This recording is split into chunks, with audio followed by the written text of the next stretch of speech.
Sim, colegas, hoje vamos discutir sobre tendência, tendências pedagógicas contemporâneas e pedagogia já atual, ou então tendências pedagógicas contemporâneas, tendências pedagógicas atuais.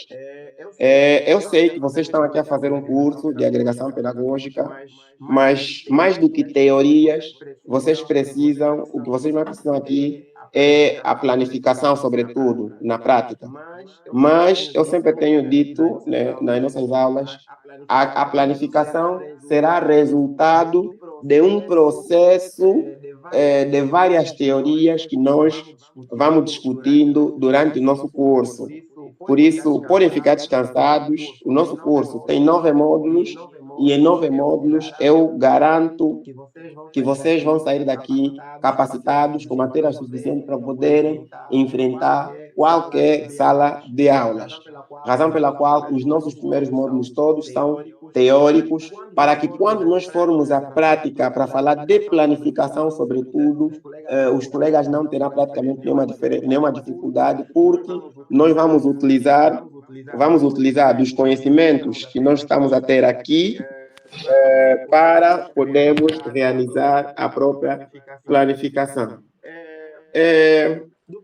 Do ponto de vista da introdução, nós vamos discutir, primeiro, o papel da escola na sociedade, que é uma questão que os colegas praticamente dominam, e vamos discutir também a crise na educação,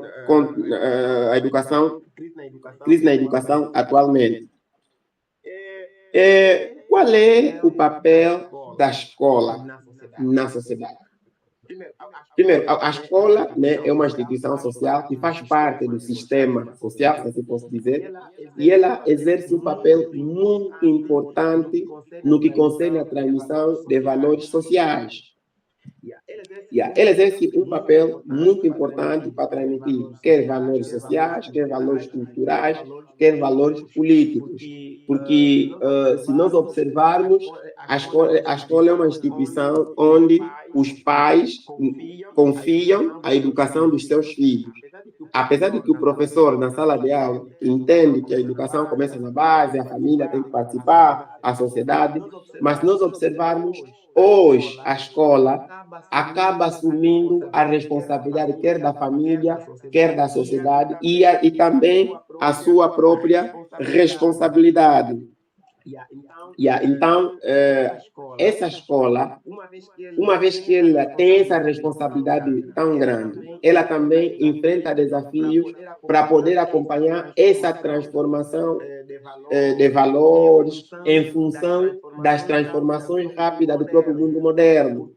Porque hoje temos redes sociais, amanhã vamos ter uma outra rede social, amanhã temos um problema social, temos discussão política. Então, essas questões todas, onde o cidadão ou o estudante vive e enfrenta, até um certo ponto, cria também um certo desequilíbrio, sobretudo, por parte da própria instituição, porque na medida que o mundo vai evoluindo, é necessário que a escola também se adapte à realidade atual. E quando estamos a falar da escola, estamos a falar de um conjunto de elementos onde o professor é o centro. Não falo o centro do processo, é o centro porque a escola vai traçar políticas, né? A escola vai traçar políticas, ou o governo traça políticas, a escola vai traçar políticas, e essas políticas são materializadas do ponto de vista prático para o professor. Aí acabamos caindo na crise que a educação enfrenta. Qual é a crise que a instituição escolar, ou então que a escola enfrenta nessa altura? Ela enfrenta uma crise onde é obrigada a equilibrar as expectativas sociais e as institucionais. E o que acontece? Em muitos casos, essas expectativas sociais acabam estando desconectadas da realidade dos próprios estudantes. Por exemplo, a sociedade entende que, para você ser alguém, deve estudar. Você deve estudar porque é a escola que garante o futuro, é a formação que garante o futuro e assim sucessivamente. Só que essa é uma expectativa social e também a própria instituição também tem uma perspectiva. Eu tenho que formar esses cidadãos para que esses cidadãos possam resolver os problemas sociais e por aí em diante. Essas expectativas que são idealizadas acabam não estando desconectadas, quer seja com a realidade da própria sociedade ou então com a realidade do próprio estudante. O estudante vai a uma universidade porque a sociedade entende que ele tem que ir para a universidade e o estudante saiu dessa sociedade, foi para a universidade para ser um profissional e a universidade também tem uma expectativa. Vou formar profissionais para poder resolver problemas sociais. E quando esse profissional é devolvido à sociedade, o próprio profissional não encontra um espaço, por exemplo, para que ele possa atuar. E o que acontece? Vamos encontrar a situação do desemprego na sociedade, o governo não consegue, por exemplo, absorver todos os quadros que ele forma, então nós temos vários licenciados desempregados, e esses licenciados que não são desempregados acabam criando um desequilíbrio entre o que a escola espera, o que a sociedade espera e a expectativa que a pessoa que se formou acaba enfrentando. Começamos a ver, por exemplo, aqueles memes, quem fez ciência da educação, infelizmente, vende bolinho, por exemplo. Esse é especialista em engenharia informática, mas hoje em dia o negócio dele é criar, quer dizer, algo completamente descontextualizado. Então, essas questões todas acabam trazendo crise, sobretudo do ponto de vista da educação. Acabamos vendo, nós todos somos utilizadores das redes sociais, vimos os memes no Facebook que diz que não, o importante é ter visão, não é estudar. Eu tenho visão, criei minha empresa, hoje em dia emprego até o próprio licenciado. Então, o mais importante para mim é a visão do que a própria formação. Então, tudo isso acaba deixando a educação num espaço em que a pessoa olha, vou para a universidade perder 5 anos ou fico aqui, por exemplo, para ter visão. Quer dizer, aí é uma questão que nós que nos formamos entendemos que a educação é tão importante, tão importante e tão importante que é necessária. Mas só que há quem não estudou, vai chegar e te dar um conselho. Você quer ser como eu, mas eu abandonei a universidade logo no primeiro ano porque eu dei conta que não poderia fazer nada na minha vida. Então, são questões que precisam ser refletidas do ponto de vista do processo formativo e do ponto de vista da crise da própria educação. Mundialização e educação. Há duas correntes que os brasileiros discutem muito, sobretudo, duas perspectivas. O neoliberalismo e a educação, e educação como mercadoria. Através da globalização, hoje em dia, já têm surgido novas diretrizes, sobretudo, que estão relacionadas na eficiência e na eficácia ou na qualificação do corpo profissional. E, até um certo ponto, essas diretrizes que surgem estão alinhadas às necessidades do próprio mercado. Hoje, os países ao pensar em educação, estão a pensar em educação agora que esteja alinhada à necessidade do mercado. Por quê? Por conta daquela situação que nós discutimos anteriormente, que está relacionada com a crise na educação. Hoje, por exemplo, eu tenho experiência disso. Eu fui formado numa escola de formação de professores, fiz ciência da educação, eu trabalhei na Escola Superior Pedagógica do Bengo, no Centro de Investigação Científica, depois passei a exercer outras funções administrativas, e quando foi inaugurado o Instituto Superior Politécnico do Bengo, nós fomos optados como novos quadros para que atendêssemos o Instituto Superior Politécnico do Bengo. No Instituto Superior Politécnico do Bengo, atualmente tem 2 cursos, Engenharia Agronômica e Engenharia em Tecnologia de Transformação Agroalimentar. Não sei como é que é a vossa realidade e como é que vocês avaliam isso. Se vocês observarem, hoje em dia, os cursos que mais vendem no mercado são os cursos relacionados à engenharia e os cursos relacionados à saúde. Hoje em dia já ninguém quer fazer formação de professor como tal. Tanto que a Escola Superior-Pedagógica do Belo, no ano letivo atual, disponibilizou 500 vagas e não conseguiu cobrir 50% ou 70% das vagas que ela disponibilizou. Por conta de que há pouca procura para os cursos de formação de professores. Anteriormente percebia-se de que a educação é que mais emprega, mas no nível no âmbito do subsídio do ensino superior, há uma problemática muito grande, fora do decreto que orienta de que quem deve aderir aos cursos de formação de professores deve ter uma média igual a 12 e fazer exames de língua portuguesa e matemática para ensino primário e língua portuguesa para a disciplina de especialidade para outros cursos. Mas hoje em dia há uma grande dificuldade. Eu recentemente estive na Escola Pedagógica, há cursos que têm apenas 4, 5 estudantes. Então, há essa questão de desalinhamento do curso com as necessidades do mercado. Mas olha para o Instituto Superior Politécnico. O curso de agronomia, por mais que seja engenharia, que antigamente nos falavam que os cursos de engenharia são muito difíceis, são os cursos que estão mais cheios. Temos estudantes que vêm do Kwanza Norte, Malães, UIS, até estudantes que vêm do AMBO. Estão lá. E cada ano que vai passando, a procura pelos cursos no Instituto Superior Técnico do Belo tem sido maior em relação aos cursos na Escola Superior Pedagógica do Belo.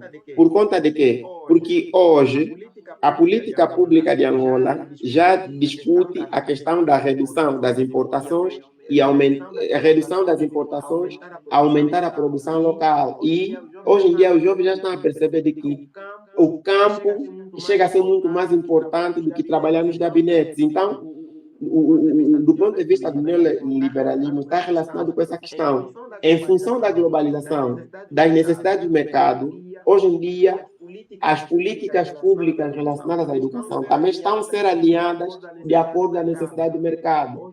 Hoje em dia temos tantos psicólogos da educação, gestores e inspetores escolares, tantos que o próprio Estado não consegue absorver. Mas se olharmos sobretudo a região norte, do ponto de vista de produção agrícola, não é tão desenvolvida quanto a região sul. Por quê? A região sul tem o curso, a faculdade de Ciências Agrárias, que é a da Universidade de José Eduardo dos Santos, que é pioneira e é super do ponto de vista de ciências agrárias. Então, esse alinhamento está relacionado com as necessidades do mercado. Agora, essa questão de alinhamento aos mercados também acaba criando a educação como mercadoria. Hoje em dia, a lógica do mercado tem impactado também a educação. Por quê? Hoje em dia, há a criação, sobretudo, dos próprios rankings. Os rankings, hoje nós discutimos muito a questão de ranking. Não, Angola não tem nenhuma universidade no topo, não tem. Esses rankings são criados numa perspectiva de mercantilização. Por quê? Quem cria o ranking são as empresas. E quem mais financia, sobretudo, acaba participando do ranking. Quem são as instituições que estão no topo do ranking? São as Harvard, Oxford. Por quê? Porque são as instituições onde tem maior financiamento privado. E quem estuda nessas universidades? Claro, são os filhos de magnatas. O pobre dificilmente consegue chegar numa Harvard. Então, os rankings são criados também até um certo ponto nessa perspectiva. E há uma questão que eu discuto muito, que eu aprendi com os meus professores, é que nós, enquanto Angola, se assim posso dizer, não precisamos nos preocupar com rankings. Devemos nos preocupar com que tipo de universidade que nós queremos. Uma universidade que atenda às nossas reais necessidades. Porque se não discutir rankings, nunca a universidade angolana vai estar no topo da lista das melhores universidades. Por quê? Um dos requisitos para estar no ranking é questão de tempo. Que ano é que a Universidade de Agostinho Neto foi criada e que ano é que a Harvard foi criada, por exemplo. Então, cada tempo que vai passando, as nossas universidades vão se tornando antigas, mas aquelas mais antigas vão se tornando mais antigas. Então, nós precisamos voltar para nós mesmos, discutir o que tipo de universidade queremos e caminharmos sem olharmos para a questão de ranking. Mas só que temos que estar sempre preocupados por conta da lógica do mercado. Porque se você não estiver no ranking, você não é ninguém. Então, temos que fazer o quê? Estar sempre no ranking. E por outra, as universidades hoje em dia estão a competir E, em função dessa competição, vai surgindo também a questão da privatização do próprio ensino. Olha que a educação é responsabilidade do Estado, mas, hoje em dia, temos várias instituições privadas que essas instituições privadas servem apenas para prestar serviço ao Estado, porque a educação sempre foi e será responsabilidade do Estado. Por isso é que há privatizações, mas o Estado controla até um certo ponto a questão da privatização. Mas em função da lógica do mercado, vamos encontrar mais universidades privadas nos rankings por conta dessas questões de lógicas mesmo.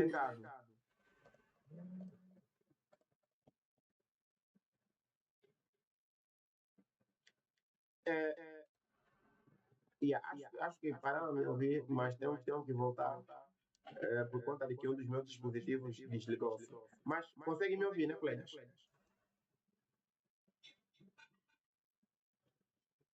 Conseguimos. Ok. Agora, caros professores, a educação está muito relacionada com a condição humana. É necessário que nós envolvamos a condição humana na educação. Primeiro, a educação, vamos encontrar uma dimensão cultural e social naquilo que nós fizemos. E vamos encontrar também e termos em conta a questão da interdisciplinaridade. Nós, enquanto professores universitários, devemos devemos entender que, independentemente da disciplina que nós ensinamos, devemos, sobretudo, criar condições para que essa nossa disciplina se comunique com outra disciplina e, em função dessa comunicação, levar o aluno a refletir a complexidade da realidade. Nós não devemos ensinar a nossa disciplina de uma forma isolada. Matemática pode se comunicar com a língua portuguesa pode se comunicar com a química pode se comunicar com a física e assim sucessivamente. Sim, colega Ivonete, tem a palavra. Eu acho que pulamos um slide da educação do futuro. Pulamos Antes desse slide, pulamos um slide, sim. Já só ver. Antes desse. Sim. Este sim. Este. Educação do futuro, Edgar Morin. Edgar Morin é um pedagogo francês. É um pedagogo francês. Ele apresenta 7 saberes necessários sobre fundamentais para uma educação mais humanista, se assim posso dizer.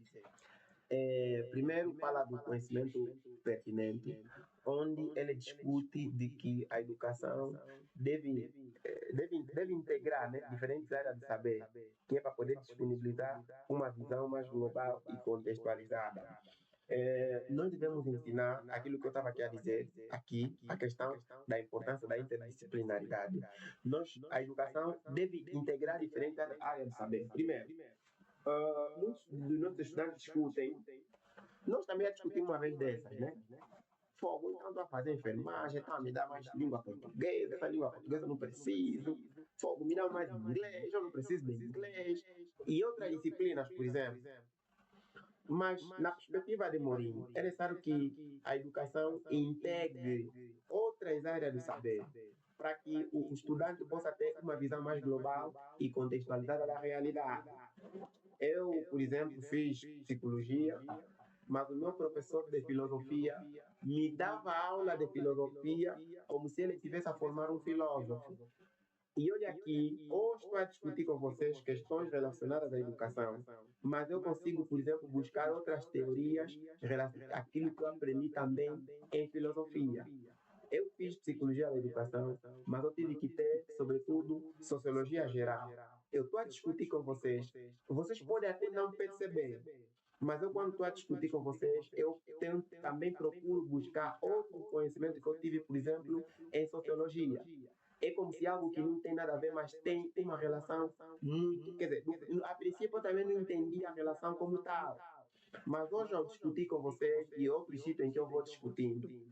eu consigo perceber tamanha importância de eu ter, sobretudo, outras disciplinas também. Por isso é que a formação de profissionais não é feita só olhando numa única perspectiva, tipo, está a fazer um curso profissional de serralharia, todos os dias só serralharia, sorda, técnica de... Não. Nós já formamos profissionais, sobretudo ao nível do ensino superior. Nós precisamos formá-los de uma perspectiva completa. Por isso é que nos nossos currículos nós vamos encontrar, sobretudo, várias cadeiras. Desculpa, e essas cadeiras, até um certo ponto, têm uma razão de lá estar. Agora, é necessário que nós, enquanto professores, vamos olhar, sobretudo, na questão da importância da interdisciplinaridade, onde o professor deve valorizar a interconexão entre as disciplinas que existem. Para quê? Para poder ajudar o estudante a refletir de uma forma mais complexa a realidade em que ele vive. Se você associar a química com a língua portuguesa, se você associar o inglês ou uma outra disciplina com técnica de enfermagem, farmacologia, aí você, essa confusão que você faz na cabeça do estudante, você lhe ajuda a criar um outro conhecimento, ele consegue perceber a importância de uma disciplina e da outra. Sempre eu não, sei, não é que não gosto de não entendo de matemática, né? Mas eu vou sempre buscar esse exemplo, penso que todos nós conseguimos nos rever. A questão dos catetos oposto e hipotenusa, que aprendemos em matemática. Muitos de nós nos perguntamos o porquê que nos ensinaram isso, porque não sei, não usamos para a nossa vida a raiz quadrada, mas é porque tudo porque nós não atingimos, não atingimos o objetivo dessa aula. Por quê? Por culpa do nosso professor. O nosso professor não conseguiu, até um certo ponto, nos levar a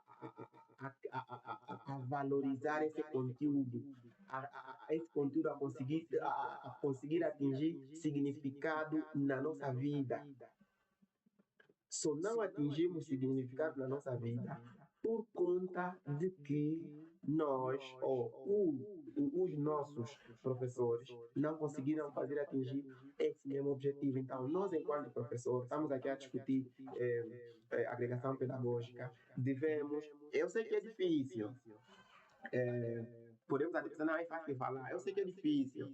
É mesmo difícil conseguir criar interdisciplinaridade, então comunicação é uma disciplina com a outra, mas é possível. Por isso é que nós devemos investigar sempre. De que forma é que eu posso relacionar matemática com a língua portuguesa? Como é que eu posso fazer isso? Realizar uma atividade conjunta, por exemplo. De que forma? É possível. Então, é necessário que nós, enquanto professor, vamos já começar a refletir qual é a disciplina que eu entendo melhor. Técnica de enfermagem, farmacologia, gestão de empresas. Ok. Como é que eu posso, por exemplo, associar a gestão de empresa à psicologia? Vamos lá ler, vamos procurar. Existem escritos. Tudo que nós vamos pensar tem escritos. Vamos encontrar os escritos, vamos ler, entender, perceber e vamos contextualizar de acordo com a nossa realidade. Dimensão cultural e social da educação. Ao refletirmos educação, nós somos professores, a partir do momento que nós nos propusemos a partir do momento em que nos propusemos em fazer curso de agregação pedagógica para o ensino superior, automaticamente nós já nos consideramos professores. E enquanto professores, devemos ter em conta de que o conhecimento que nós vamos transmitir aos nossos estudantes deve mesmo ser abordados de uma forma que considere os aspectos culturais, sociais e históricos dos alunos. Por quê? Nós só vamos conseguir contextualizar o aluno se nós levarmos em conta os aspectos culturais, sociais, históricos dos próprios alunos. E nada adianta estarmos, por exemplo, na província do Cubango, no município do Andu, no Bailundo, por exemplo, estarmos lá com um aluno da pré-classe e depois começar a dar exemplo. Por exemplo, na Mutamba, se você for na Mutamba, vai encontrar não faz sentido para a vida desse aluno, porque isso não tem nenhuma relação cultural, não tem nenhuma relação social com esse estudante. Mas quando você lhe fala, é assim, o Maine, ele sabe, Maine é o leite que é tirado da vaca, produzem. Então, é necessário nós, para contextualizarmos o aluno, devemos nos apegar a questões relativas. Então, nós devemos tocar no âmago do próprio aluno, devemos tocar no âmago. Ao falar com vocês, se vocês conseguem notar, eu procuro dar exemplos que vocês também um dia já viram. Por exemplo, eu acho que vocês já viram um exemplo, um meme no Facebook que fala: muito obrigado, Punir. Você conseguiu formar grandes motoqueiros. Essa é uma revolução, é um meme, rimos, ok. Mas eu olho para esse meme no Facebook, eu consigo retirar nele um elemento para que eu possa discutir na sala de aula com os meus estudantes, que é uma questão de reflexão. Reflexão por quê? Porque nós, enquanto professores, não conseguimos cumprir a nossa missão enquanto professores. Nós formamos um aluno que não sabe qual é a função dele. Ele pensou que está no PUNIV para ir procurar emprego. Não! Quem procura emprego deve estar num politécnico, numa escola técnica. Quem faz PUNIV? PUNIV é pré-universitário. E pré-universitário, PUNIV é um preparatório. Depois de sair do PUNIV, devemos encaminhar o estudante para ir aonde? Para a universidade. Então, é um meme que nós rimos, mas nós, enquanto professores, precisamos refletir. Quer dizer que não estamos a cumprir o nosso papel como deve ser. O que nós falamos aos estudantes? Quem está no PUNIV não é para procurar emprego, é para ir na universidade. E os diplomas são claros. Devemos receber nos PUNIVs. Claro, vamos querer culpar o diretor. Não, o diretor também é professor.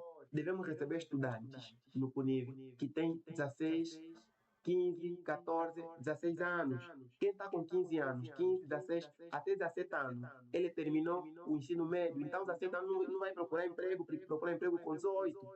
Quando você recebe um aluno de 17 anos no PUNIV, claro, aquela 17, 18, 19, você com 19 anos, 19 anos já é maior de idade, vai querer procurar emprego. Aí nós acabamos tendo problemas com esse aluno e acabamos descontextualizando a expectativa que ele tinha de ir à escola com a realidade social. Culpa de quem? Nossa, enquanto professores. Então, aqui, a questão da dimensão cultural é muito importante, mas muito importante. Nós precisamos chamar o aluno para prestar atenção à nossa aula. Para prestar atenção, é necessário você pegar exemplo que está relacionado com a vida dele. Nós não vamos falar do Facebook no miúdo que não tem telefone, não podemos falar disso. Não vamos pegar, por exemplo, na Europa. Vocês estão aqui com esse vosso comportamento. Na Europa é o seguinte: o aluno, quando está chegando, esquece. Esse miúdo que está a falar com ele, mas estava em terceiro, quarto ano, não conhece a Europa. Europa que ele conhece do Facebook e da internet. Vamos pegar situações reais. Edgar Morin ainda discute a questão da identidade terrena. Do ponto de vista da consciência planetária, ele discute que, ele nos diz que a globalização exige que a educação desenvolva um centro de pertencimento global dos alunos. O que ele quer dizer conosco? Para refletirmos a educação, é necessário nós levarmos o aluno a uma consciência planetária. E para ele, na medida que o mundo vai se tornando mais global, a educação tem outra responsabilidade acrescida, onde nós devemos criar aos nossos alunos a questão de pertencimento do mundo. Os alunos devem ter uma consciência global, uma consciência de sustentabilidade ambiental. Para ele, a escola deve promover também valores ecológicos e sustentáveis. Porque a questão do aquecimento global, a questão da poluição da camada de ozono, ou destruição da camada de ozono, isso é um problema global que as consequências não recaem a uma única pessoa, recaem a todos nós. Então, nós devemos ter um sentido de pertença terrena. É tão estranho, né? Entender que o mundo é nosso. Entender que esse mundo depende de mim. A sustentabilidade ambiental também é minha responsabilidade. Não devemos esperar que alguém pare de deitar plástico no mar, por exemplo. Ele sabe que nós também criamos essa consciência ao nosso aluno. É difícil, porque já somos adultos, mas é necessário. Agora, ele nos traz também uma reflexão do ponto de vista da disciplina e violência escolar, então da violência e disciplina escolar. Para ele, existem os fatores econômicos e sociais também contribuem ou então são reflexos do ponto de vista das desigualdades sociais. Nós não vamos julgar um estudante que é violento na sala de aula, sem que nós podemos, sobretudo, olhar a alguns fatores que poderão ser, até um certo ponto, influências ou questões que influenciaram para que esse comportamento pudesse surgir. Porque as desigualdades sociais e outras influências externas influenciam, se assim posso dizer, no que concerne à violência escolar. E quando estamos a falar da violência escolar, estamos a falar da evasão escolar, estamos a falar da indisciplina do próprio aluno, estamos a falar da indisciplina entre aluno e aluno, estamos a falar de todos os fatores que podem ser impasses para a condução de um processo de ensino-aprendizagem mais eficaz. Todos esses elementos que podem contribuir, por exemplo, o aluno que só chega atrasado, tem alguns elementos por detrás disso, talvez está com problema de transporte, que está relacionado com valores econômicos, por exemplo. Então, antes de julgarmos o aluno, antes de pensarmos em reprovar o aluno porque é faltoso, reprovarmos o aluno ou conotarmos o aluno porque é indisciplinado, é necessário refletirmos, sobretudo, no que concerne aos fatores sociais e econômicos, que até um certo ponto podem influenciar no comportamento desse aluno que nós estamos aqui a julgar. E para isso, nós podemos encontrar algumas medidas preventivas que estão relacionadas com estratégias pedagógicas e programas de mediação desses conflitos dentro da sala de aulas ou então no processo de ensino-aprendizagem. Que estratégias pedagógicas? Existem N estratégias pedagógicas. Eu estou com 31 anos de idade, completei 31 anos de idade no dia 5 de março e dou aulas no ensino superior. No ano de 2022, eu tinha mais de 10 alunos, alguns com 52, 60 anos, outros com 34, 35, alguns da minha idade, outros menores. E no ano 2022, 23, 24, esse número ficou mais ou menos equilibrado, mas eu tinha coronel na sala, tinha sargentos, também mais velhos. No ano 23, 24 e 25, sempre foi praticamente a mesma realidade. E para esse ano, eu tenho, acho, 70% de estudantes, na sua maioria, então, somos da mesma faixa etária, alguns estão com 25, 22, 24, 23, e eu sou um dos professores mais comunicativos. Sou um dos professores mais comunicativos, sou um dos professores que os estudantes chamam, velho, é como, cota. Olha, naquela ideia, olha, mas a cena funciona como prof. Tá vendo? Você pausa aqui, você banzela, eu converso com os estudantes e eu me baixo até ao nível deles. E em muitos casos, no conselho pedagógico, discutem, aqueles alunos são muito indisciplinados. Eu só lhes olho, e lhes olho. Em nenhum momento, sobretudo, eu me levantei para falar da indisciplina daqueles alunos, porque eu nunca vi indisciplina nos alunos. E eu sento com os estudantes, quando eu estou a lhes aconselhar, vocês precisam ter mais respeito pelos vossos professores e vocês têm que ter muito cuidado, sobretudo pela forma que vocês tratam ou interagem com certos professores, porque não são todos os professores que pensam igual a mim. Eu posso deixar passar o velho, tá numa velho, mas um outro professor entende isso como falta de respeito, mas deixa adiantá-lo já primeiro. Eu vos falo aqui de boca cheia, vocês nunca vão me tratar com respeito. Nunca, independentemente da relação que eu tenho com vocês. Muito pelo contrário, a relação de aproximação que eu tenho para vocês e a abertura que eu dou para um diálogo entre vocês e eu, isso contribui mais para que vocês pudessem me respeitar.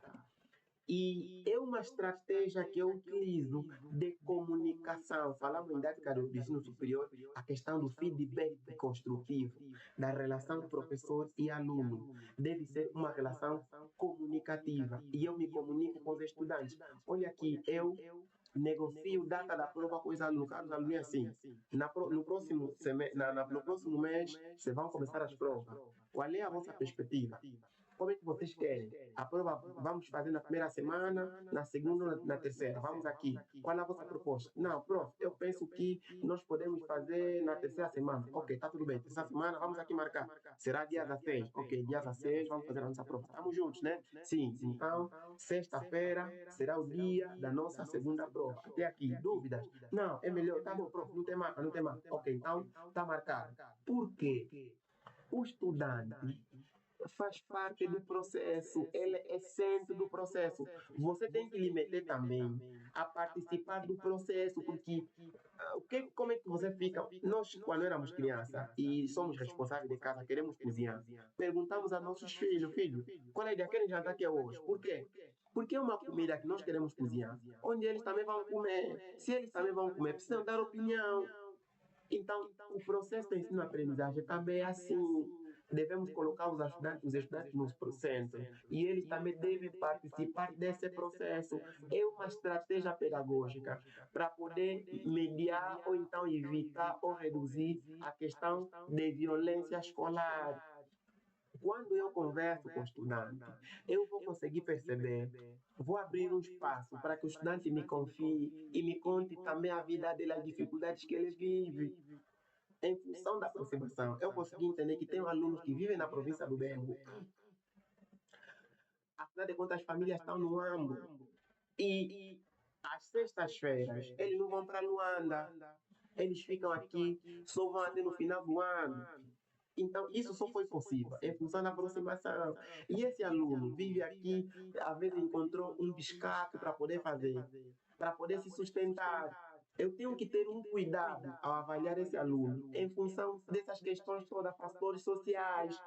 Então, são estratégias, sobretudo a comunicação, é uma das estratégias muito importantes dentro do processo de ensino-aprendizagem, porque contribui, de certa maneira, na redução da violência escolar, do ponto de vista das desigualdades sociais, porque eu não vou avaliar da mesma forma um aluno que vive perto da escola e um aluno que faz vai e vem de Luanda para o Bengo. Olha, desculpa por tirar exemplo do Bengo, que eu moro aqui no Bengo e me formei aqui, então eu estou aqui a tentar dar esses exemplos. Do ponto de vista histórico, há várias tendências pedagógicas que vocês vão encontrar, mas eu trouxe aqui duas tendências que os brasileiros falam muito: tendência tradicional e a tendência escola-novista. Na verdade, aquela tendência da escola antiga e a escola nova, que é um modelo baseado na transmissão do conhecimento, mas tendo como foco a disciplina e memorização. E nós temos professores também que têm uma tendência tradicional, onde o ensino deve ser baseado na memorização. O que é isso? O que é aquilo? Tem que responder da mesma forma que eu te ensinei. Calma aí. Nós não falamos de que os estudantes devem refletir a realidade, devemos colocar o estudante a refletir, mas é assim que se reflete mesmo. Me definir da forma que eu te meti, que eu te ensinei. Cadê a capacidade de reflexão que nós queremos construir nos alunos? Já a tendência da escola nova, que é a escola novista, já propõe um outro tipo de ensino, que é centrado no próprio aluno, e esse ensino procura incentivar a autonomia e a participação ativa.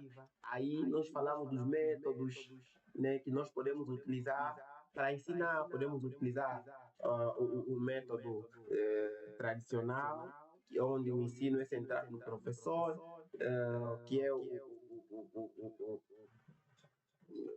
podemos utilizar o método, sobretudo, de seminários, podemos utilizar o método de discussão, podemos utilizar uma aula de debate. Para quê? Onde o ensino é centrado no estudante.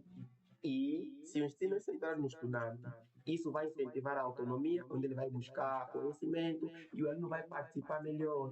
Mas quando você utiliza um método 100% expositivo, é só você que traz uma aula dita no aluno. Mais aula dita, mais aula dita, mais slide, mais slide, mais slide, mais slide. Você está a subcarregar o próprio aluno. E de reflexão você não consegue criar. Então, a tendência da escola nova propõe um modelo em que o estudante deve ser o centro.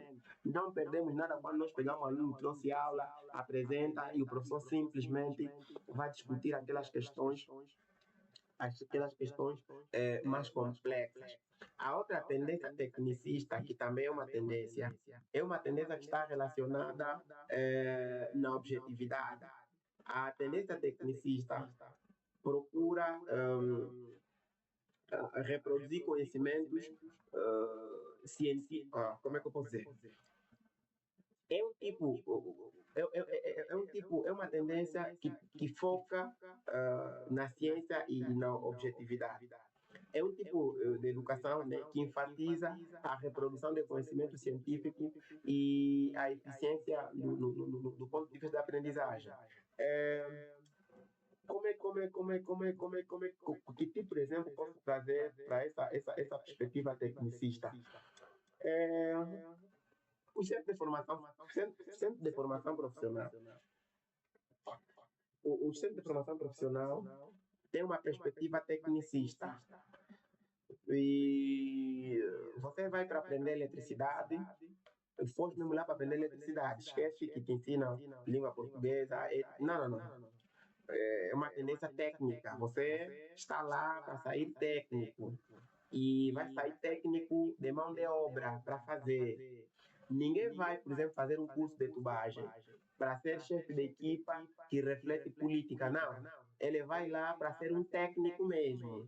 Se eu estou a fazer curso de tubagem, é para eu ser técnico. E não estou a fazer curso de tubagem para eu pensar políticas de formação de técnicos de tubagem. Não. Se eu estou a fazer um curso de pastelaria, é para eu sair técnico de pastelaria. Para não sair de lá, só vou aprender a fazer bolo, pudim. Então, é uma perspectiva muito tecnicista. Mas, quando você vai para uma universidade, fazer um curso, por exemplo, de engenharia informática, para fazer um curso de enfermagem ou coisa parecida, você não sai lá técnico, você sai lá um profissional, você sai lá completo, porque a educação que você teve, ética e deontologia profissional, educação e comunicação, você teve um conjunto de elementos para você refletir a sociedade. Você vai lá para refletir a sociedade. Você consegue olhar para a sociedade. Esse pessoal está com problema de cólera. E esse problema, cientificamente, a cólera é uma doença fecal oral. Né? Ele é causado pelo vibrião colérico. E esse vibrião só se manifesta no organismo quando ele é digerido, porque ele entra a partir do sistema digestivo e faz os estragos que ele faz. Olhando para o comportamento social dessa população, primeiro, não são higiênicos, têm lixeiras perto de casa, a água em que eles bebem vem de um fontenário do rio, e o rio, sobretudo, está perto da lixeira. Então, uma das causas também é o comportamento social dessas pessoas. E olhando para esse comportamento, nós não vamos atacar apenas a consequência, mas vamos atacar também as causas. De que forma é que temos que atacar as causas? Vamos atacar através de sensibilizações para que a população tenha uma educação. Essa perspectiva de pensamento não é uma perspectiva tecnicista. Um técnico só sabe curar cólera. Cólera é uma doença assim, então aqui só tem que ser soro destrose, vamos injetar o soro, vai ter que apanhar mais soro, não é destrose, né? Acho que ele ataca de rinja, não sei. Vai apanhar mais soro, apanha soro, se tiver câmbio, tem que dar. Então ele é técnico. Já nós, enquanto professores, nós vamos formar profissionais que vão refletir o problema da sociedade. Não é só para atuar no problema, mas também atuar nas causas.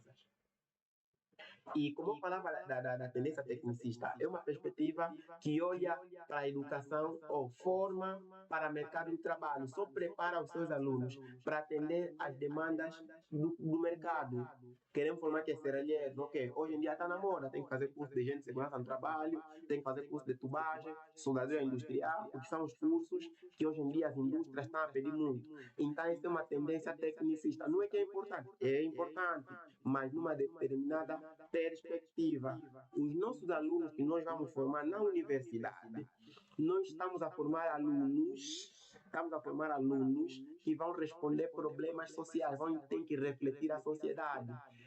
E o nosso curso de agregação pedagógica não é um curso de agregação pedagógica que está virado numa perspectiva tecnicista. Não. Por isso é que eu sempre estou a dizer para vocês, nós vamos ter que discutir um monte de conceitos teóricos para nos ajudar a refletir a nossa profissão ou a profissão em que nós queremos enveredar. Se era só mesmo para vocês se era tendência tecnicista, do primeiro dia até o último dia, só podemos começar a discutir. Plano de aula é assim, objetivo geral, objetivo específico. Sabe o que é que vocês poderiam ser? Uns meros reprodutores. O que é que poderia acontecer? Vocês poderiam ter um plano de aula modelo que vocês não podiam conseguir refletir ou defender esse plano de aula. Porque aquele plano de aula é resultado de um processo de reflexões, que são essas reflexões que nós estamos a ter aqui, que vão culminar com a planificação. Planificação é um elemento mais simples. Se nós refletirmos e entendermos todas essas questões que nós estamos aqui a discutir, quando chegar o momento de planificar a nossa aula, nós não teremos dificuldade. Por quê? Porque vamos saber que antes de planificar a aula, devemos olhar para o perfil de aluno que nós temos. Temos alunos adultos, crianças, que têm experiências completamente diferentes. Aí estamos já a pensar método. Ok, se temos alunos com experiências diferentes, então temos que usar um método nessa perspectiva. O conteúdo tem que ser assim e a minha linguagem de comunicação com esse pessoal também deve ser medida. Tudo isso vai ser fruto de quê? Fruto das reflexões que nós fomos tendo no papel do professor de ensino superior, fomos tendo do ponto de vista da didática do ensino superior, do ponto de vista das tendências pedagógicas. Então, são esses elementos todos. Quer dizer que vocês não serão meros reprodutores, vocês não serão técnicos da educação, vocês devem ser professores. E o professor reflete o processo de ensino-aprendizagem como um todo. E o nosso aluno também, que nós vamos dar aulas, não vamos lhe formar numa perspectiva tecnicista, devemos lhe ajudar a refletir. Daí a importância de a nossa aula, o nosso curso, ter um conjunto de elementos a serem discutidos, não simplesmente planificação na sala de aulas. Atualmente discute-se também a questão das tendências liberais, tendências progressistas, onde a tendência liberal procura preparar os alunos para quê? Para papéis sociais e enfatiza, sobretudo, as habilidades de cada indivíduo. Hoje em dia temos nas escolas gabinetes de orientação vocacional e profissional. Olha, olhando para as habilidades que você tem, a tua forma de refletir as coisas, esse pensamento, olha, seria bom que você fizesse um curso de engenharia, não fazer um curso desse para não estar descontextualizado com as habilidades que você tem. O aluno gosta de jogar bola, ok, vamos lhe pôr numa escola de educação física e de esporte. Olha, esse gosta muito de falar, gosta de ensinar. Olha, você seria bom que você fosse professor. Olha, você gosta muito de informar e pela forma que você informa e, olha, vai para jornalismo. Então, a tendência liberal tem essa característica. E tem a tendência progressista, que discute, que defende que a educação deve formar sujeitos críticos, reflexivos, que promovam a transformação social. Quer dizer que não devemos só formar um enfermeiro que não olha para a sociedade e faz dinheiro com aquilo que ele tem. Nós não estamos a lhe formar, por exemplo. Não obstante de eu ser professor, ter o meu emprego, eu fui formado como professor de ciência da educação, eu olhei o conhecimento que eu tenho, não é só de psicologia, eu tenho conhecimentos também relacionados à formação de professor. Eu posso partilhar esse conhecimento com os outros e fazer dinheiro com o conhecimento que eu tenho. Essa é uma capacidade que eu aprendi para refletir a sociedade. Por quê? Porque eu dei conta. Eu sou formado como professor, mas existem vocês do outro lado que também querem ser professores, mas vocês precisam de métodos, porque conhecimento vocês já têm. E conhecimento vocês já têm. E uma vez que vocês já têm já têm esse conhecimento, só precisam da didática. Tive que fazer o quê? Tive que olhar como é que a lei funciona. Tem que ter um centro de formação, o centro tem que estar reconhecido, então, olhei para esses elementos todos, que são praticamente burocráticos, desenhamos, fizemos nosso centro de formação. Começamos com nossos cursos presenciais, olhei, não, calma aí, eu também entendo um pouquinho de tecnologia. Se o curso presencial funciona, por que não olhar também para aquelas pessoas que querem fazer o curso, mas não têm tempo de se deslocar? Então, desenhamos o curso para que esse curso seja à distância e vocês estão aí do outro lado. Então, é do ponto de vista de tendência progressiva, onde eu fui formado do ponto de vista crítico, refletir a sociedade e eu estou a procurar dar a minha contribuição para poder transformar o quê? A sociedade. O que eu estou a passar para vocês está a ser importante. Por isso é que você não está a desistir. Se não fosse importante, você podia desistir, podia abandonar esse curso. Mas está a ser importante. Por quê? Porque eu fui formado numa determinada perspectiva. Claro, não somos todos na turma, né? Eu sou a exceção à regra. Mas nunca é demais nós conseguirmos também formar outros indivíduos que possam refletir a sociedade. Então, são essas tendências. Mas agora, vocês vão querer me perguntar qual é a melhor tendência. Eu acho que aqui não tem praticamente uma melhor, outra que não é melhor. Nós devemos entender todas as tendências e utilizar um pouco de cada tendência para que nós possamos fazer a nossa educação da melhor forma possível, para que nós possamos cumprir o nosso papel de professor da melhor forma possível. Paulo Freire, grande pensador, pedagogo brasileiro, que fala muito da educação libertadora. Eu trago ele porque trago ele na perspectiva de dois pensamentos que ele traz aqui. Primeiro, que está relacionado com o diálogo e consciencialização e a pedagogia crítica. No ponto de vista de diálogo e consciencialização, Paulo Freire defende um tipo de educação participativo que é voltado para a emancipação social, que é voltado para a transformação da realidade social. Nós devemos, é aquilo que nós discutimos aqui do ponto de vista de tendência progressista. Um tipo de aluno que olha para a sociedade e resolve os problemas sociais. Então, esse é um alinhamento, sobretudo, com o pensamento de Paulo Freire. E do ponto de vista da pedagogia crítica, Freire defende de que o aluno deve, ou ele é protagonista do processo de ensino-aprendizagem. Sempre vamos falar isso, até no final do nosso curso, vamos sempre discutir de que o aluno é o centro do processo. Então, ele deve questionar esse mesmo processo, deve questionar a sociedade e deve transformar essa mesma sociedade em que ele faz parte. Por isso, nas aulas passadas, nós falamos da questão de levarmos o aluno a atingir o objetivo e que o conteúdo deve ganhar significado na vida do aluno quando ele relaciona o que ele aprendeu agora com a realidade. Quando ele associa o que ele aprendeu com a realidade, quando ele aprende a questionar a sua realidade, mas calma aí, na sociedade tem esse problema, e por que não criarmos um projeto que faça isso e aquilo? Aí nós estamos a cumprir o nosso papel enquanto professor e estamos a atingir o auge da sociedade. Quando o aluno questiona a sociedade, apresenta sugestões, é assim, é aí onde nós queremos chegar.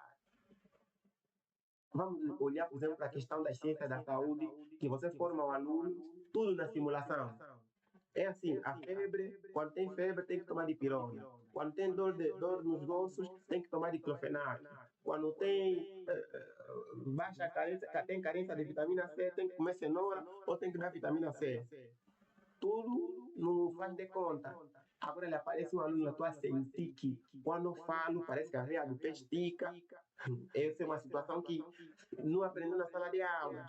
Mas se você lhe forma numa perspectiva de reflexão, aí a importância da interdisciplinaridade, associar a técnica de enfermagem com a anatomia, associar a psicologia com a anatomia. Então, quando você ensina a associar esses elementos todos, quando o aluno estiver no campo de atuação, ele vai conseguir também buscar um pouco daqui, um pouco dali. Eu falava para vocês sobre a questão de eu tive sociologia, tive filosofia, e eu, quando estou a discutir com vocês, eu consigo ter um pouquinho do conhecimento que eu tive na filosofia, um pouquinho do conhecimento que eu tive em sociologia, mas para atender o quê? Para atender a agregação pedagógica, que, entre aspas, não tem nada a ver com filosofia, mas no momento da discussão das temáticas com vocês, claro, querendo ou não, eu sempre terei que ir à busca de um conhecimento, de um conteúdo que eu tive. Daí a importância de aprendermos, ensinarmos a interdisciplinaridade aos nossos alunos e também a importância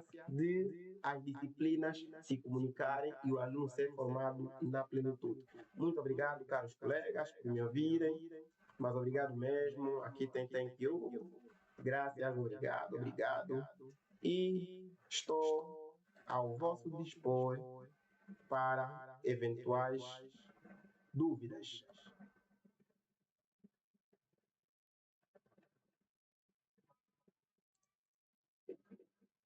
Colegas, podem ligar os microfones. Vamos aqui tentar discutir um pouquinho, se tem uma dúvida.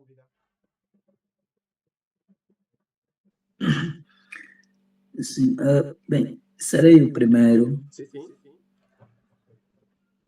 Sim, então, naquilo que foi a abordagem do formador, começando na questão da tendência, onde o formador frisou a questão da memorização, pronto, que até hoje, há certos professores que, numa determinada prova, ele só aceita a questão da correção, tudo aquilo que está no material de apoio.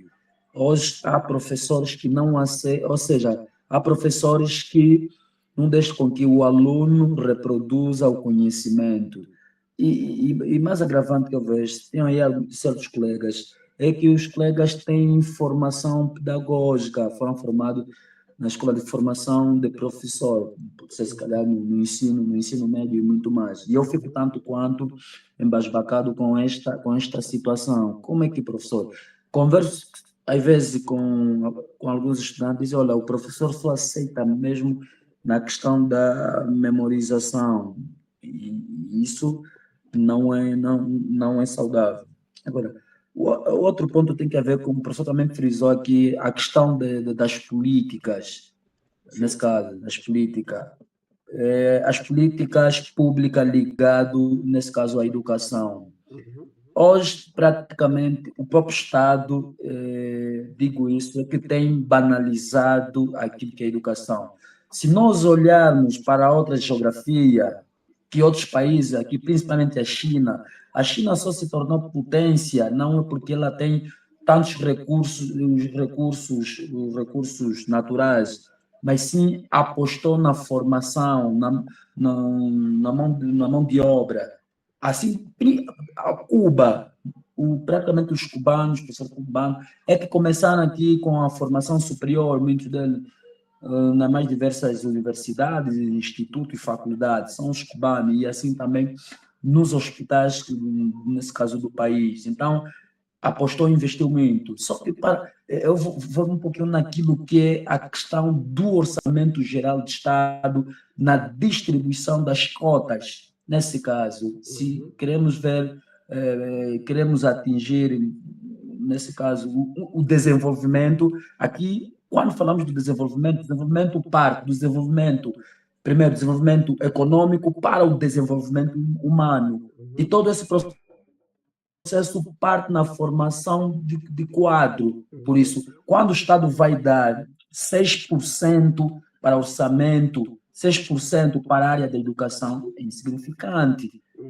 Hoje, praticamente, os especialistas discutem a questão, por exemplo, para velar naquilo que é a área da investigação científica, e não se fala muito, nesse caso, nas universidades, e também tocando mais um pouquinho sobre a questão da memorização dos conteúdos muito mais. Não é só no ensino geral, até no ensino superior. Eu já vi professores que eram só conforme está no material. Um deles foi meu professor de introdução às ciências políticas. Aquele professor, ele é ciências políticas, mas ele só gostava tudo que está aí no material, que está no fascículo. Isso aqui, nesse caso, pronto, era complicado. Então, para tendências, nesse caso, a questão das tendências pedagógicas, contemporâneo, atual, ela tem uma visão holística naquilo que o estudante é o centro. Aqui ele abarca muitos elementos, como uma educação crítica, uma aprendizagem baseada em projeto, uma educação libertadora, uma educação inclusiva e uma educação personalizada. Então, praticamente é isso. Assim vamos avançar e vamos desenvolver. É tudo quanto eu tenho. Muito obrigado, colega Chudinho. Obrigado mesmo pelo contributo. Sim, do ponto de vista de política, claro, temos que fazer mais. Né? Nós, enquanto país, precisamos fazer mesmo mais e mais. Mas precisamos mesmo fazer. Porque até um certo ponto tem razão, e tem razão por conta de que é a educação. Primeiro, nós estamos aqui a discutir de que é a educação que muda a forma de pensar do indivíduo. A educação muda a forma de pensar do indivíduo. O indivíduo, com uma educação, vai mudar a forma de pensar, e essa forma dele de pensar vai mudar a sociedade vai mudar, beneficiando também as outras pessoas. E nós, né, precisamos também, até um certo ponto, nós, enquanto professores, também precisamos cumprir também com o nosso papel enquanto professores. Mas há uma questão, por exemplo, sobretudo financiamento para a investigação científica. Essa é uma situação que muito se discute, mas muito se discute mesmo. Eu estou no subsistema. Nos últimos anos, o governo tem apostado, sobretudo, na investigação científica. Ele tem apostado até um certo ponto, né? Até um certo ponto. Não é muito, mas até um certo ponto. Só que eu não sei qual é a perspectiva do governo, mas olhando para aquilo que eu, pelo menos, minha observação pessoal, primeiro, nós temos problemas em função dos tipos de professores que nos formaram. Não todos, alguns, mas são nossos professores. Temos problemas de acordo com os tipos de professores que nos formaram. Falou sobre aquele professor que quer memorizar, só tem que te falar da forma que eu te ensinei. Fora disso, é zero. Esse é um problema que cada um de nós que está aqui, né, nós os 5 que estamos aqui na sala de aulas, passamos por isso. Vamos olhar, esse professor com esse tipo de pensamento. E quantos nossos professores que nós estudamos com ele na universidade conseguem se gabar? Eu publiquei esse livro, publiquei esse artigo, publiquei. Se calhar não tivemos nenhum. Não tivemos nenhum. Mas por quê? O grande problema ainda não é financiamento. O grande problema ainda é saber fazer a própria investigação. Hoje em dia, por exemplo, os professores universitários são os que mais têm salário ao nível do país. Vamos olhar para a AGT, gostamos de comparar com a AGT, mas fora dos pessoal da AGT, o pessoal no ensino, no funcionalismo público, o salário mais alto é dos professores universitários. E dentro do salário deles está incorporado 60% do salário deles. Quer dizer, eles têm um subsídio de 60% do salário deles, que é destinado à investigação científica. Isso já está a caminho de quase 2 anos. Mas até aqui não estamos a ver produção científica dos nossos professores. Fora disso, ainda no ano passado, de outubro ou setembro até dezembro, o Ministério disponibilizou para todas as instituições de ensino superior 30 milhões de kwanzas, e esses 30 milhões de kwanzas tinham que ser alocados apenas para a investigação científica. As instituições, algumas receberam mais, outras receberam menos, sobretudo as instituições que eu faço parte, recebemos 30 milhões de kwanzas para investigação científica, onde esses valores tinham que ser alocados para a investigação científica. Acredita que até hoje já estamos a caminhar para um ano a instituição ainda não tem resultado ou relatório desses projetos que foram financiados, o que eles já fizeram. Mas isso percebe-se por quê? Porque nós, da mesma forma que nós 5 que estamos aqui nessa sala, fomos mal formados, os nossos professores também foram mal formados. Mas agora, nós somos jovens, temos agora a oportunidade de procurar fazer diferente. Por exemplo, eu passei para vocês, claro, a arrogância de um professor universitário não é só na boca, eu visto bem. Não, o professor tem que ser arrogante de acordo ao conhecimento que ele produz enquanto professor universitário. O professor universitário deve ter capacidade de falar assim, caros estudantes, isso que eu estou a falar para vocês, eu discuto assim, e discuto isso aqui. Isso eu aprendi enquanto trabalhava no centro de estudos. E, infelizmente, eu agora, com a idade que eu tenho, eu procuro, na minha prática enquanto professor, investigar com as condições que eu tenho e produzir. Olha aqui, escrever um artigo científico não é um trabalho, não é bicho de 7 cabeças. Esse exercício que nós estamos aqui a fazer, eu consigo produzir um artigo científico no final dessa formação. É só olhar qual é o problema, olhar para vossas expectativas, pegar a teoria de formação de professor, profissionalização do professor na área, não sei o que lá, por aí fora. Eu olho nessa teoria, construo, faço a metodologia, explico como é que funcionou esse curso, depois no final atribuo para vocês alguns questionários, vocês respondem esses questionários de satisfação e em função desse inquérito de satisfação eu consigo obter resultado, compilo no artigo científico e publico. O problema é, será que todos nós sabemos escrever ciência? Esse é um outro problema. Então, nós enquanto jovens é que devemos agora nos desfazer dessas teorias dos nossos professores que nos obrigavam a decorar. Até tem uns que faziam pior. Angola é traço, por isso traço. Que absurdo! Qual é a capacidade de reflexão que você quer desenvolver no estudante? Onde você lhe manda traço, preenche lacuna, está obrigado a cabular? Claro, não vou adivinhar um texto de 50 palavras, vou memorizar na minha cabeça. Então, nós enquanto jovens, nós temos a oportunidade de fazer diferente na nossa prática enquanto docentes do ensino superior. Temos uma excelente oportunidade. Mas temos uma excelente oportunidade. E um dos caminhos que nós já estamos a fazer, que merece aplauso, é esse espaço que nós temos a discutir isso. Estamos a discutir esse problema que nós vivemos e nós não devemos repetir os erros dos nossos professores. Quando nós formos na sala de aula, devemos ter uma perspectiva diferente, olhar para as várias tendências educativas que existem, as progressistas, liberais, tecnicistas, colanovistas, essas tendências todas, pegarmos o bom que existe em cada uma delas, aplicarmos na nossa prática. Aí sim, nós estaríamos a ser professores da Escola Nova. Sim, colegas, mais alguma dúvida ou podemos terminar com a nossa aula?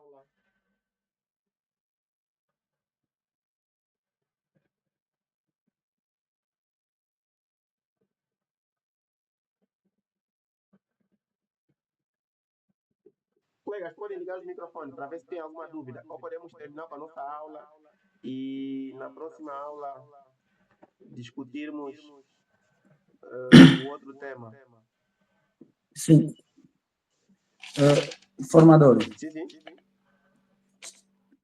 Sim, ainda dentro daquilo que é políticas públicas, porque eu ainda reitero, né, aquilo que eu já frisei. Sim. Hoje, por exemplo, a questão, por exemplo, de criação de condições, principalmente no curso de saúde, pronto, eu procuro entender porque cai na província de Malange, a Faculdade de Medicina estará encerrada por dois anos acadêmicos. Sim. Não só, alguns são o curso de Medicina, o curso de Ciências Farmacêuticas e o curso de Enfermagem. Porque falta de condições, vão fazer esse levantamento. Só que agora, o próprio Estado não cria essas condições, mas os institutos privados estão aí, nesse caso, receberam estudantes para este ano acadêmico que está prestes a terminar, diante disso, como é que nós vamos avançar? Como é que nós vamos desenvolver? É preciso que se crie, nesse caso, crie condições, porque são instituições públicas. Quem deve criar condições, é óbvio, nesse caso, que é o próprio Estado. E eu vejo os estudantes de medicina daqui, os estudantes de medicina da faculdade aqui, da faculdade afetada à Rainha Gingabane, praticamente, não vejo também aquilo que é, pronto, a demonstração ou a jornada assim, sair ao campo, demonstrar, houve, pronto, descobriram como é que é a saúde? Descobriram, se calhar, ou diagnosticaram uma patologia, ou procuraram uma forma de como combater. Praticamente, às vezes é meio difícil, às vezes não se acompanha, é complicado. Eu percebo e não deixa de ter razão, mas agora, lembra quando falamos... Sim, formador. Ainda nesse modo... Sim, pode falar comigo. Tem um colega que estava a falar, né? Pode falar. Sim, sim. Eu acredito que, com base nas tendências que estamos aqui a aclarar, é necessário que haja, da nossa parte, como professores do futuro, não deixar-se levar por algumas questões que determinadas, podemos dizer assim, determinados responsáveis nos deixam enganar, mas o segredo é mesmo aplicar a ciência e criar um equilíbrio na nossa maneira de ensinar e contextualizar também o ensino, porque se nos deixarmos levar com esses desequilíbrios que algumas pessoas de má fé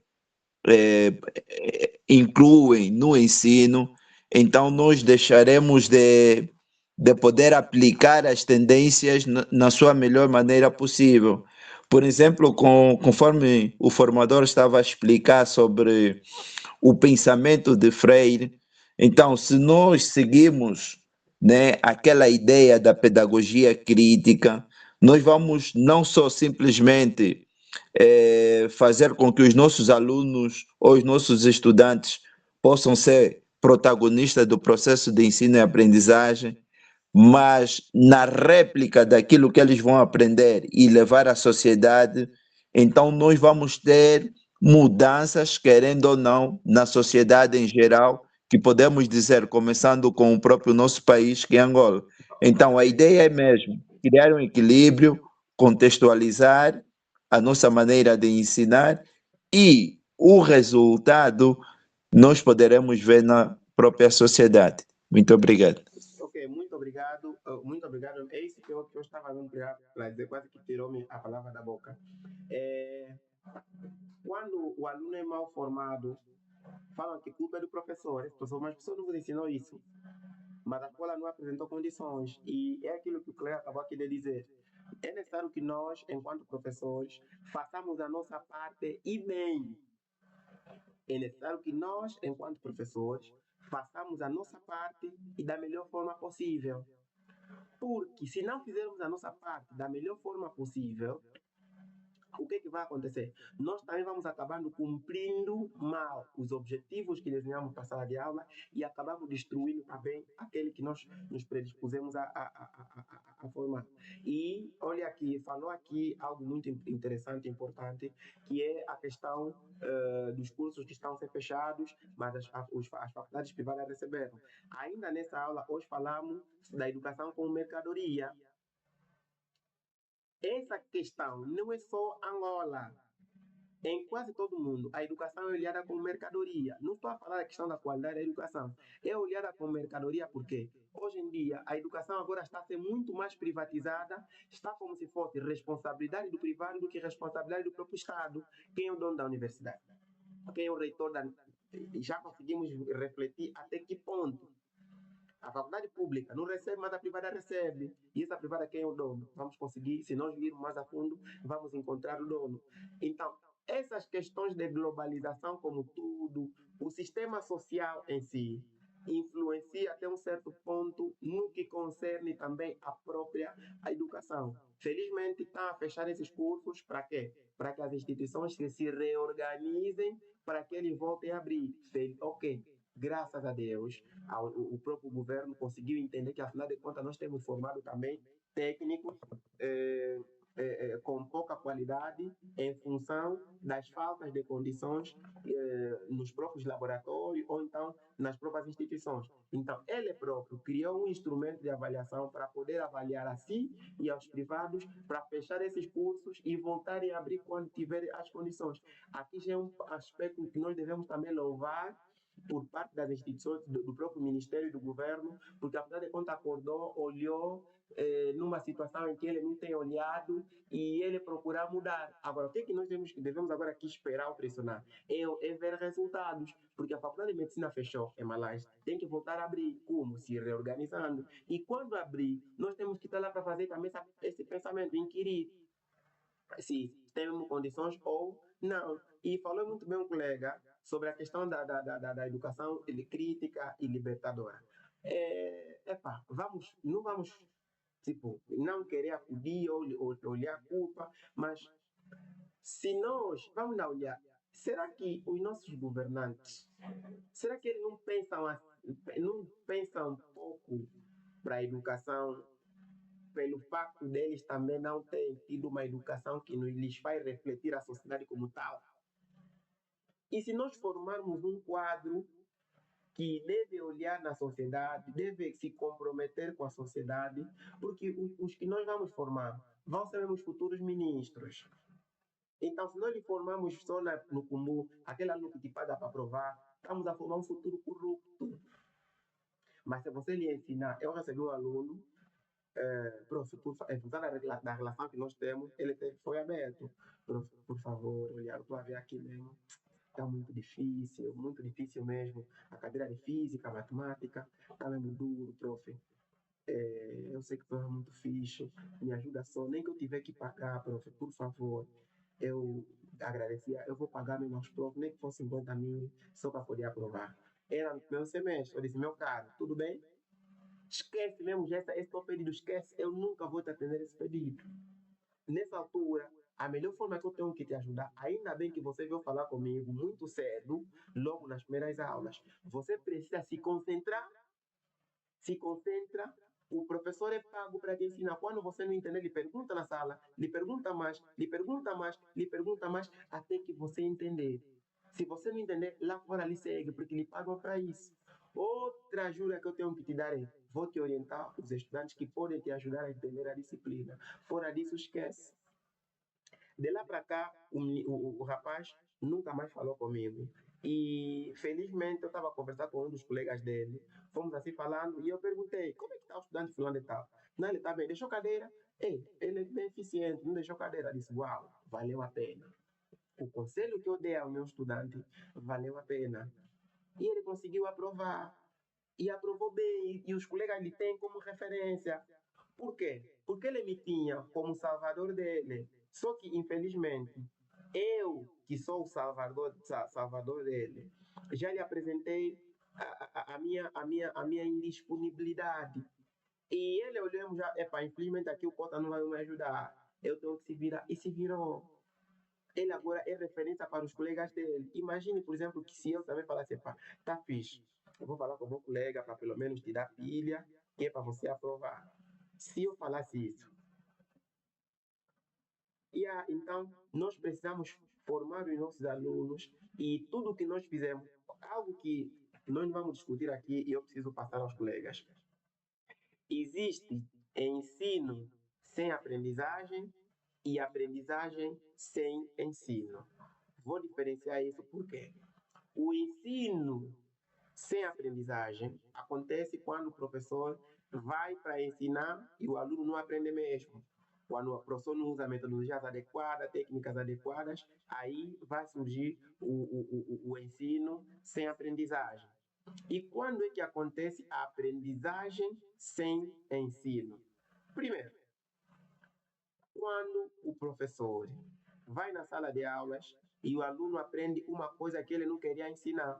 Por exemplo, eu quero começar a falar conforme o meu professor fala. Sinceramente, aquele professor veste muito bem. Eu quero aprender a vestir da forma que o professor veste.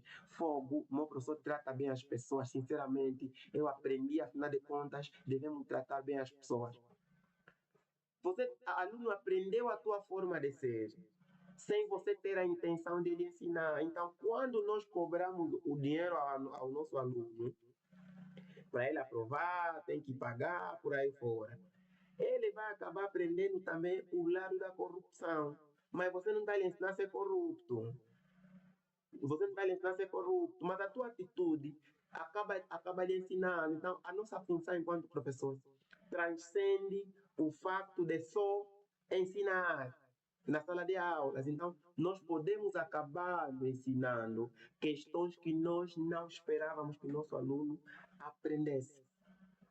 Então, é necessário que cada ação nossa, cada comportamento, cada atitude nossa na sala de aula deve ser bem medida, sob pena de o nosso aluno não aprender esse elemento que nós não tenhamos a intenção de ensinar. Devemos estar conscientes de que tudo que nós fizemos pode servir de aprendizagem para o aluno. Toda manifestação comportamental nossa, o aluno pode acabar aprendendo, sem que nós tenhamos intenção de ensinar. Podemos ensinar nosso aluno a ser arrogante, porque somos arrogantes com ele. Podemos ensinar nosso aluno a ser corrupto, porque somos corruptos. Podemos ensinar nosso aluno a ser preguiçoso, porque somos preguiçosos. Então, devemos ter muito, mas muito cuidado com o nosso comportamento na sala de aulas.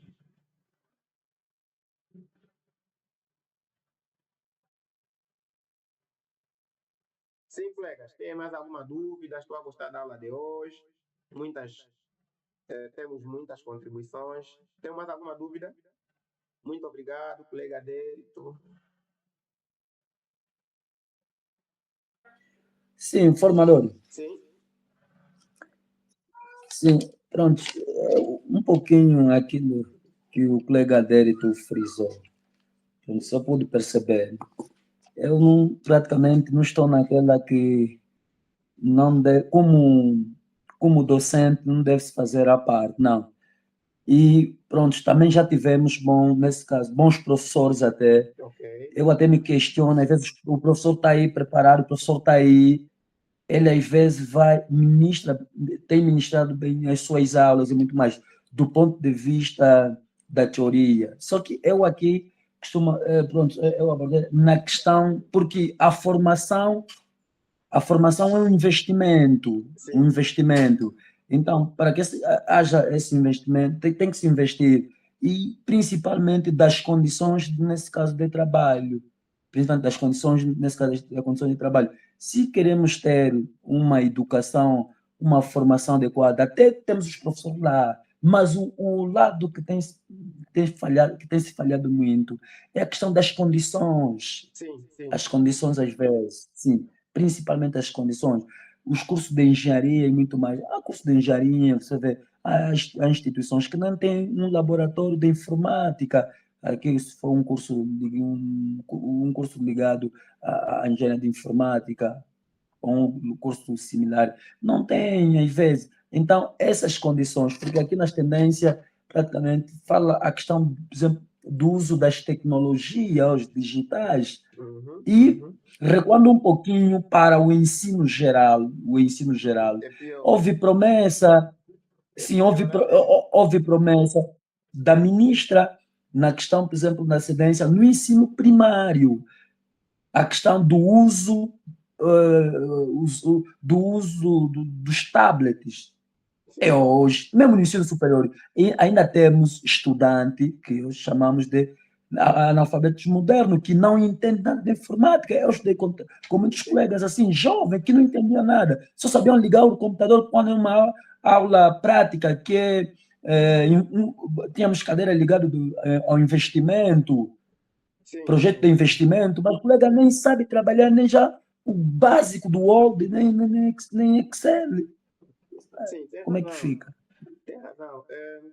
Na verdade, o colega não deixa de ter razão. Tem mesmo toda a razão. E tem mesmo, eu lhe dou toda a razão necessária. É aquilo que eu acabei de dizer. É aquilo que eu acabei de dizer. E nós já discutimos aqui.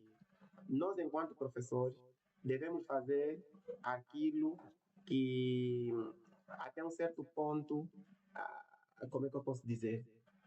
Aquilo que, até um certo ponto, nós conseguimos fazer e devemos fazer enquanto professor e de acordo às nossas condições. Falou muito bem instituições, por exemplo, de engenharia que não têm laboratórios de engenharia. Isso aqui é uma realidade, eu também vivo isso. Eu estou aqui a partilhar para vocês a página da instituição em que eu trabalho. Olha, por exemplo, olha, felizmente tivemos um financiamento de 3,5 milhões de dólares. Ainda não recebemos do Banco Mundial, ganhamos esse financiamento.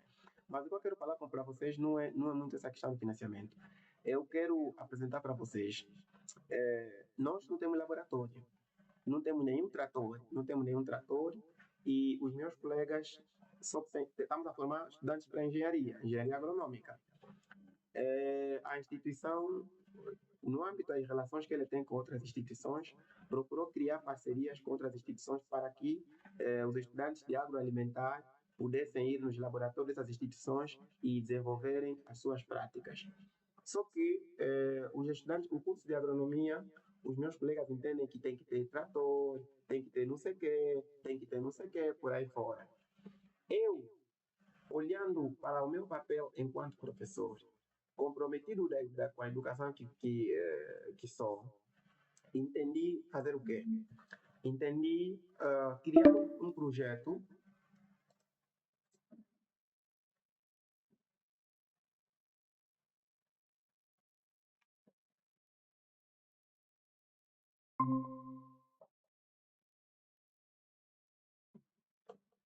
Ok, acho que estamos a voltar.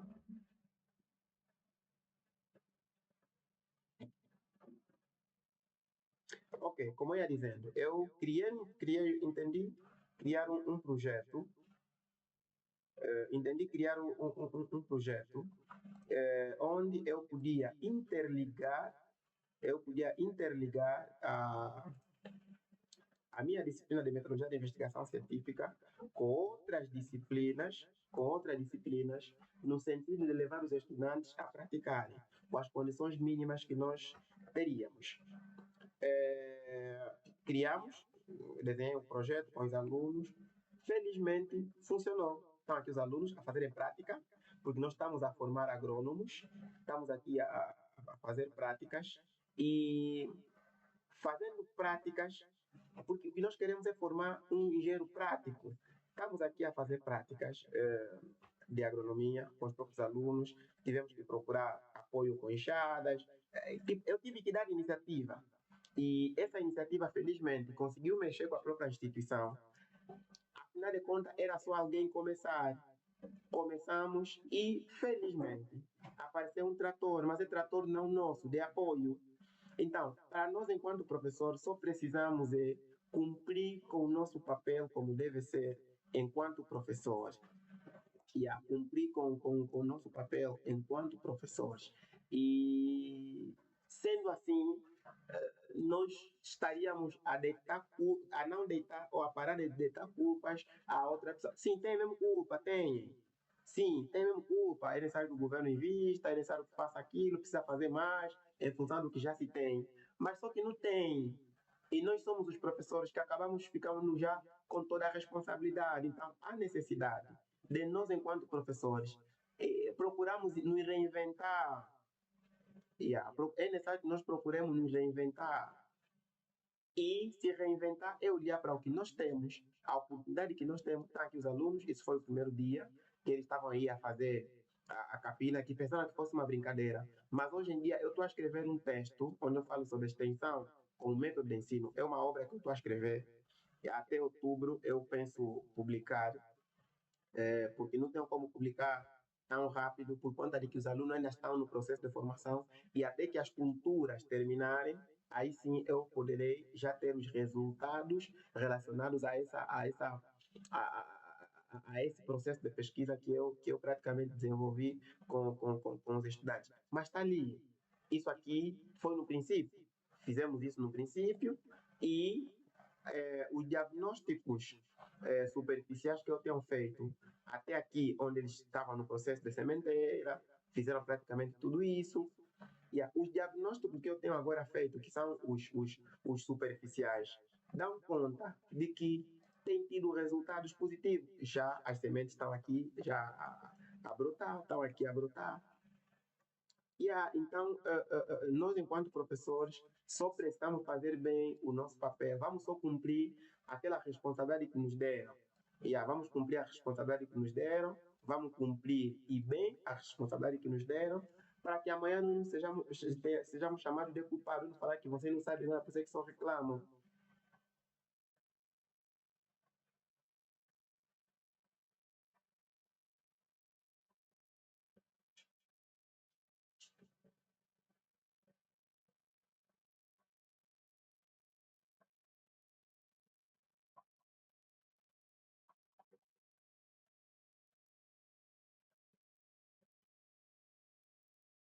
Caros colegas, ainda temos uma, eu posso aqui falar.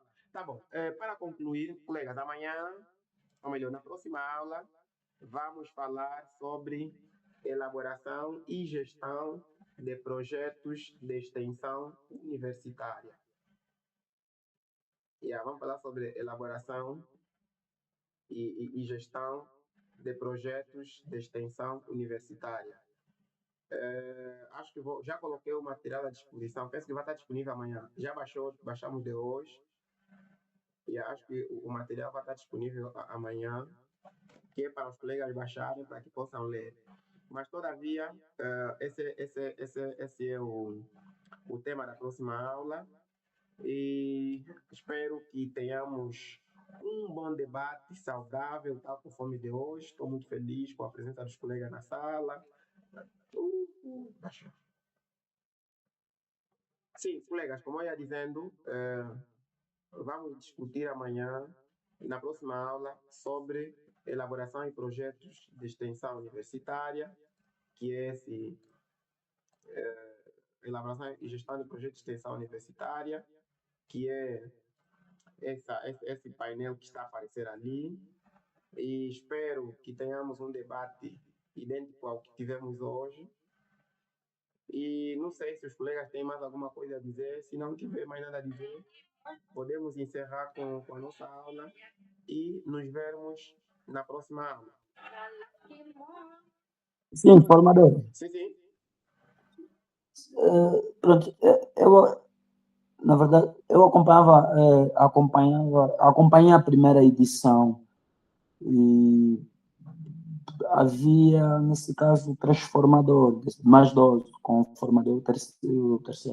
Sim. E eu gostava de saber se o professor vai ministrar todos os módulos, ou ainda os outros formadores também ainda farão parte.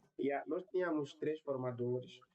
Dos 3, estava o Dr. Periquito, que é o vice-presidente para assuntos científicos e pós-graduação do Instituto Superior Quilamba, sim, Instituto Superior Técnico do Quilamba. E estávamos também com o engenheiro Euclides Catumbela, que é doutorando em engenharia informática, e o professor Arilson Junqueira, que é mestre em didática do ensino superior pelo ICE.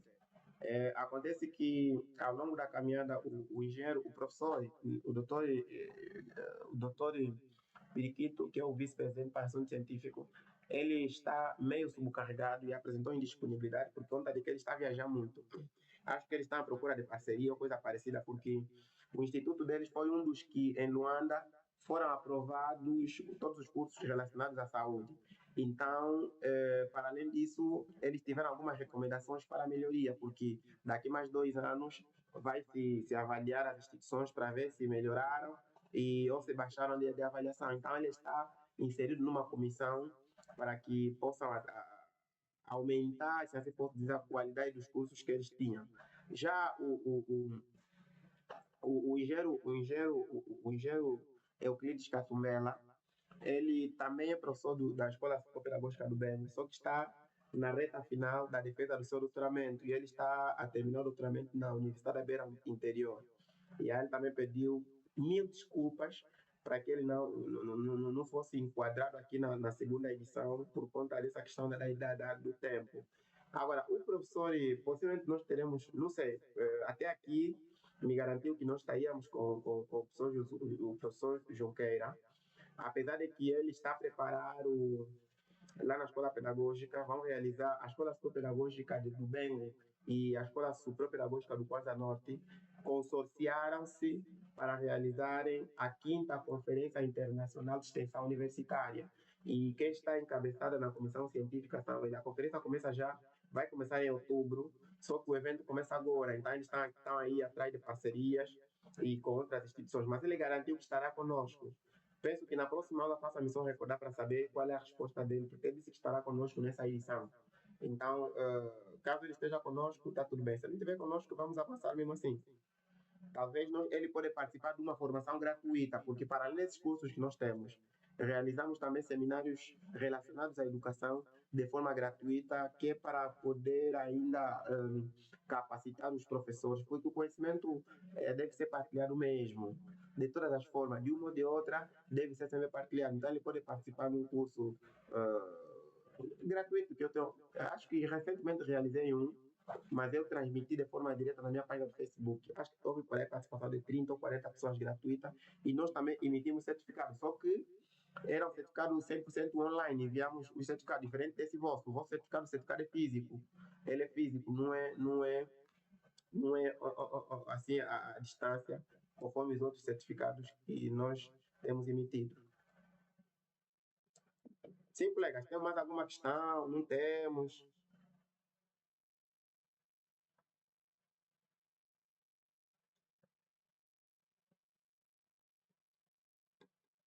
Caros colegas, podemos terminar com a aula?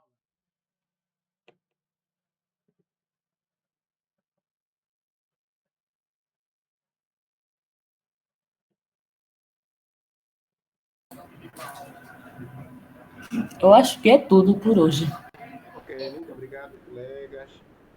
Eu espero que tenham compreendido e acredito que se até aqui chegamos, compreenderam. Mais uma vez agradecer a vossa presença sempre na sala de aulas. Se na verdade vocês estão aqui a acompanhar é porque cada dia que passa nós temos tido algo novo e eu fico muito grato com isso, mas muito grato mesmo. Mais uma vez agradeço por vocês estarem ali e muito obrigado, estamos juntos, até a próxima aula.